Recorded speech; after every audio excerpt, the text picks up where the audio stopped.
What up, though? And welcome back to I'm Growing Man. It's your man, John D. in the building. Good morning. Hope everybody's having a wonderful day. I just had an idea that I wanted to kind of get on here and give my analysis of life. I feel like I'm closer to 50 than 40. So I think I have an opinion that may help younger people when they're in asking for questions and they don't have any answers. I know a lot of people say, look for God, and I'm not saying that's a bad thing, but when you can look for other ways to alleviate some of your problem solving, you don't have to always rely on God.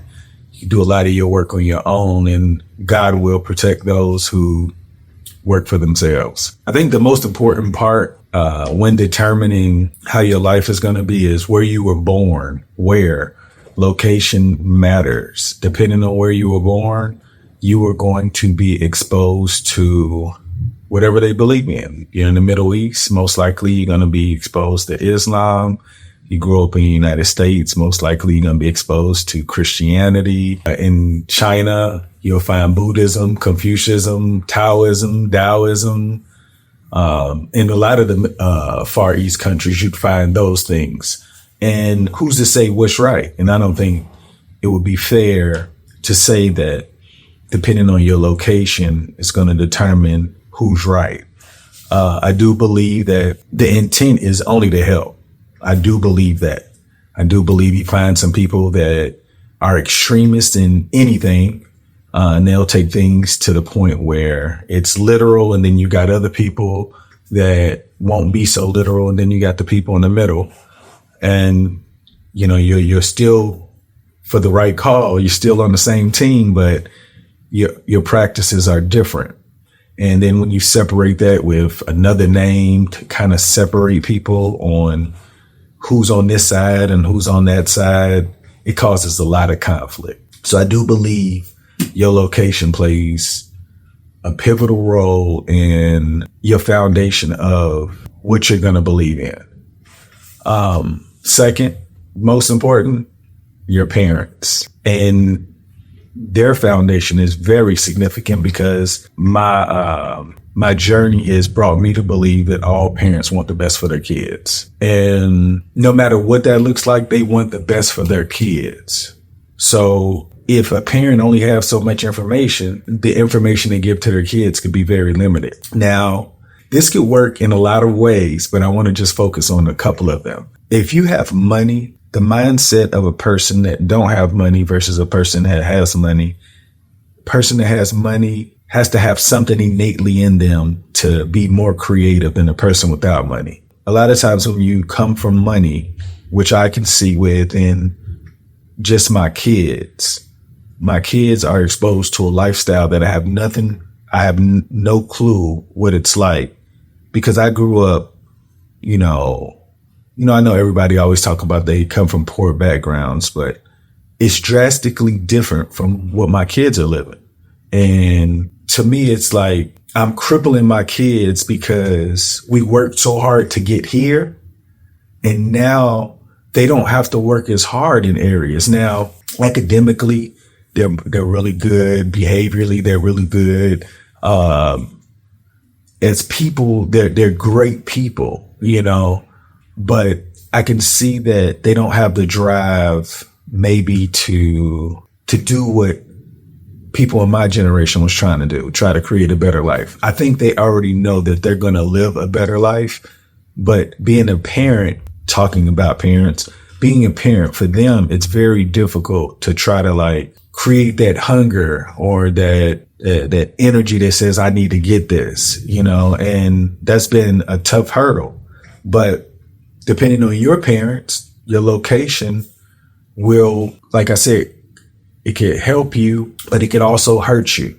So if you're poor, the information you get from your parents, most kids are going to believe it's in stone until they go out and they find out that the information that they have is wrong. Now, depending on how they communicate, they could either learn more information or they could just be stubborn and say their information is correct. Now, imagine, well, I guess everybody has that. Everybody's put in that position. So wherever you are, just think about it. If you're a Christian, you're a Muslim, Buddhist, all of these practices, whether they were given to you by your parents or you found them, it's all for a greater cause. But depending on where you grow up, you will have a judgment, some particular judgment of another group because of their extreme groups of people in that group. And it kind of, the people in the middle, they're lost because they don't want to be recognized like this, but they want to do right. And I believe that everybody's message, like I said, is good. And throughout time, there were other people that were just trying to do better. And I've gotten to the point where I realize the intent of all of these great men that people follow, they're no different than us. Like, it just depends on who wrote their story. Now, I'm saying this because I believe you are that important. Your story is that important. You have to remove the distractions to be able to understand who you are. So I've gotten to the point where I've done a little research I've done enough research to understand the intent of the people that people tend to follow. And I've practiced some, but now I understand that these people were just practicing something that worked for them. And other people found it to be inspirational. And I think if you could take a little bit from everybody, you could become a more balanced person. I think depending on what you believe in and how much you're willing to be open to believing there's more information out there.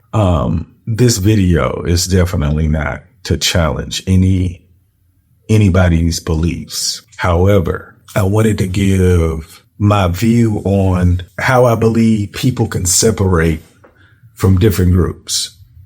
Like, you can believe in Jesus. You can practice the way that they practice. But if you're doing anything that's not Jesus-like according to him, because you say, I'm a sin, it's, to me, I feel like it's putting yourself in a box. We're going to make mistakes. And as long as your mistakes are not hurting you or the people around you, the environment, putting anybody in a position to miss an opportunity because you didn't deserve it, you don't need God to know that's wrong.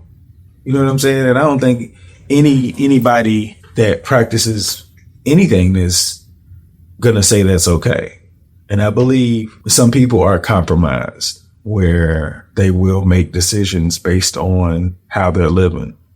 And based on your location, your parents and your belief system will determine how happy your life will be.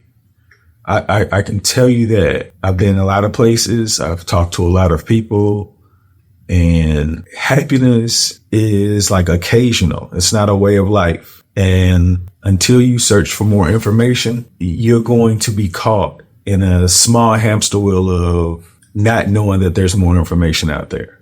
Like, you can literally live in the moment. You know, I want to give an example. I used to be really materialistic, you know, like spending a lot of money for shoes, clothes, accessories, because I wanted to be seen. And then when I got on this journey and I started to clean my body out and remove all of the toxins, it's like poor food choices.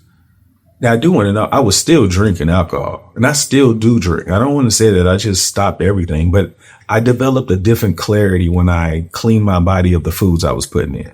And it also reduced my appetite in alcohol. But, you know, it made me realize how much money I was spending on things that I didn't need. And financially, I just became more responsible. I was buying these things that literally I couldn't afford. It didn't make any sense. But to me, I was like, I worked hard and I deserved it. But like I said, when I removed the foods out of my body, it removed me from wanting to be seen by people. It made me want to, like, it kind of made me just appreciate who I was. I was like, are people Do they care about me because of the clothes I'm in, the shoes I'm buying, and the accessories I got on? I was like, if I don't wear these, am I still that person? And I realized, yeah, of course I am.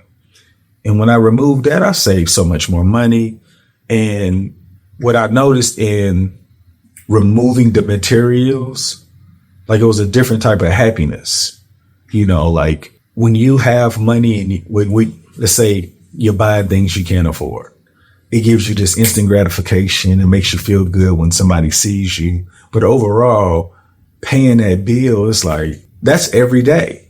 How often is it making you forget, like, dang, I got to pay this bill? You don't get enough of that. But if you remove that want of the materials, you don't have that day to day, like, dang, I got to pay this bill for something. So it allowed me to become so much more comfortable with who I was versus what I was wearing and what I could recognize what other people were wearing. Like now, it don't make any difference what you got on. I for the most part, I can read, you know what I'm saying? But, as long as you feel good, I feel good. You like it, I love it. And that's on real talk. And that was, I guess, more so like Buddhism. That's what I got out of Buddhism.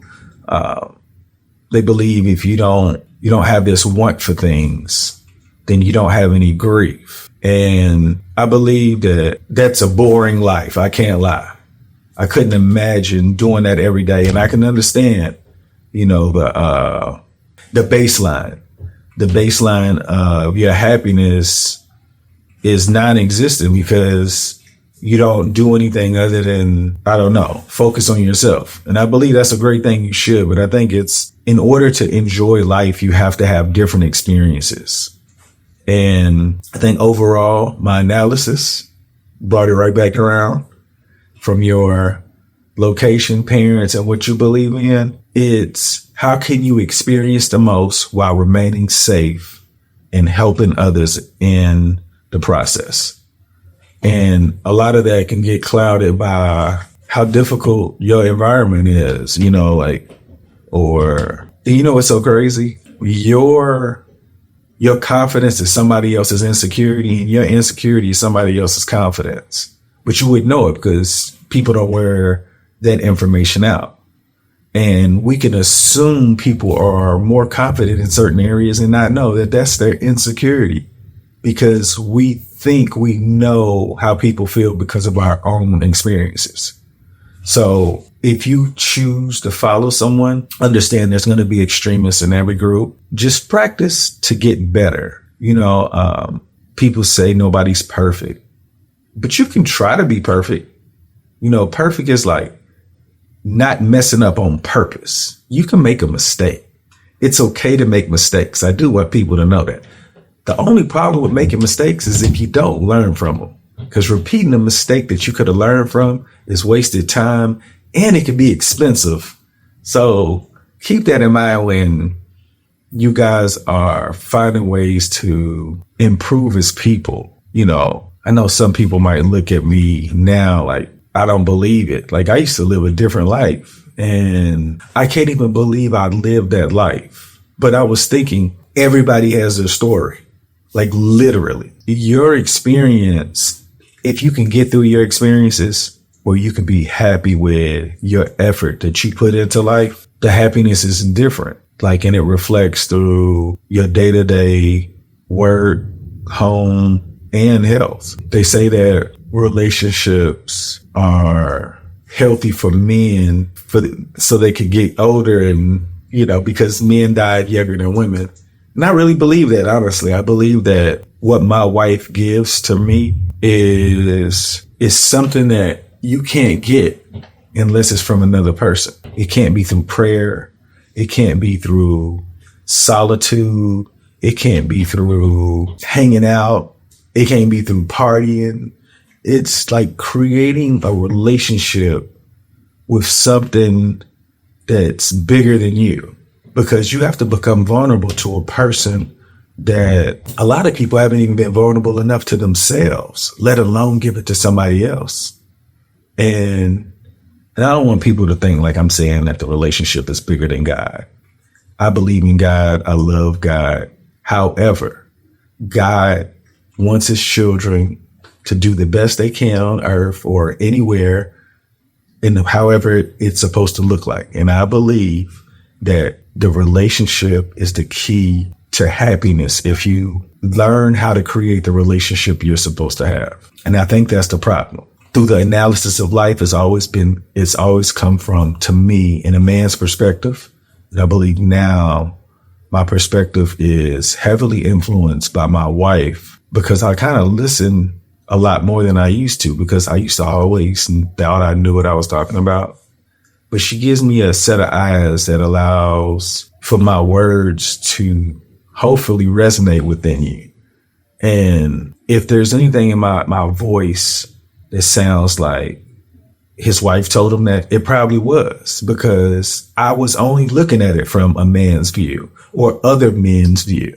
And my wife gives me a different view. And through this journey again, this analysis of life, I think the destination is to enjoy every day with someone, because you can do everything in this world that you want, but if it's not with somebody, it's not as fun. And if you can't build that relationship with the person, I think right there, that's probably the most difficult game in the world. Having a successful relationship where both parties genuinely knew that they couldn't be happier outside of what they were in. And I know there's no blueprint, but I do know it takes work, some more work, a whole lot of talking, a lot of feedback, some therapy, and being open-minded that your belief system has some flaws. If you can go on that journey with somebody and you take it seriously, life is that much easier. I put that on everything. That's my word. If there's anything I can give anybody, if you're in a relationship with somebody, if you want to be in a relationship with somebody, go into it with the intention of becoming so vulnerable that this person can ruin your life. That means it's going to take a lot of vetting. You're going to have to spend some time getting to know this person. And when you find your person, y'all have to know that there's a lot of distractions that prevent people from getting in these relationships or having successful relationships. And the number one key distraction, in my opinion, is sex. It's not necessary. Like, men need to learn discipline. And because I'm not gonna lie, like, it's so much more than that.